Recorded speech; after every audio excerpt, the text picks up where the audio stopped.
Војска на улиците на Лос Анџелес. Доналд Трамп одлучи да испрати 700 маринци кои треба да се грижат за безбедноста во градот, додека не пристигне новиот контингент од Националната гарда. Протестите се засилија по одлуката на федералните власти да приверат и депортираат стотици мигранти кои нелегално престојуваат во државата.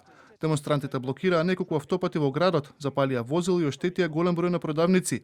Доналд Трамп пак ја активираше Националната гарда, која со солзавеци, гумени куршуми се обиде да ги растури протестите.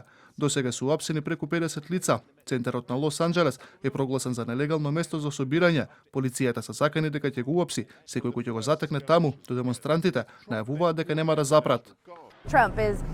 Трамп сака да не оквалификува како криминалци и крадци, но ние сме тука со знаци и само сакаме да кажеме дека тоа што го прави е погрешно и ова е наша заедница.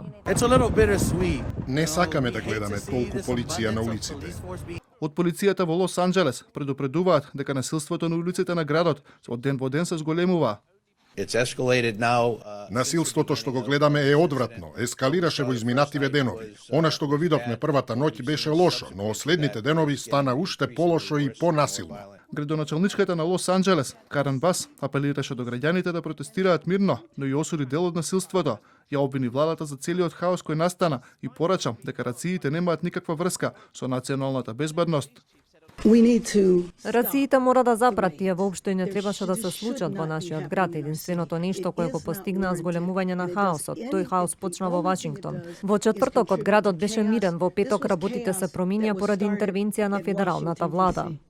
Протестите против одлуката на Доналд Трамп почнаа да се шират и во другите поголеми градови низ САД. Илјадници луѓе излегоа и на улиците на Сан Франциско и Њу Јорк. Демонстрациите првично избија во едно од предградијата на Лос Анџелес, каде што повеќе од 82% од населението се латиноамериканци.